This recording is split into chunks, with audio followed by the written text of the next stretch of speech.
የሰባተኛ ምርጫ ሂደት በጣም ጥሩ ሁኔታና ልዩ ነው ዘንድሮ ህዝቡ ለምን የሰራውን እያየ ነው እስከ ዛሬ ድረስ ካሁን በኋላ ይሄንን ማን ነው የሚያሻግረኝ ምሎን ህዝቡ ያውቀዋል ማለት ነው እኛ አከሌን ምርጡ ራእይ ያቀርብነት በዛ ራእይ እድሉን ከሰጠን ህዝባችንን ለማገልገል ፈቃደኛ ነን እኛ ሂደቱ በጣም ጥሩ ነው ማለት ምንም የሚያስቸግር ነገርም የለም ቀድሞ የተሰራ ማለት በጋራ ምክር ቤት ተሰባሰብን ሰዎች ስለሆነ ቀድመን የተሰራናቸው የተነጋገርንባቸው መጫው ሰላማዊ መንገድ እንዲሄድ የተነጋገርንባቸው ነገሮች በተግባር ያየሁ ስለሆነ በሱ በጣም ደስተኛ ነኝ እስካሁን ምንም ያጋጠመም የደረሰብን ነገር የለም ቀጣይ ላይም የሚገጥሙ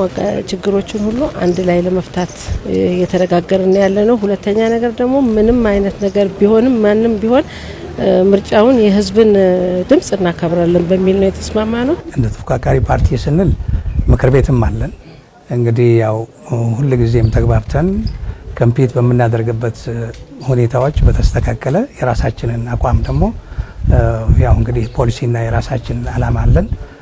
በዚያ አብረን በጋራ የምንሄድባቸው ነው ጋራ እንሄዳለን ልዩነታችንን ተቻችለን ወይም ተከባብረን እንሄዳለን ማለት ነው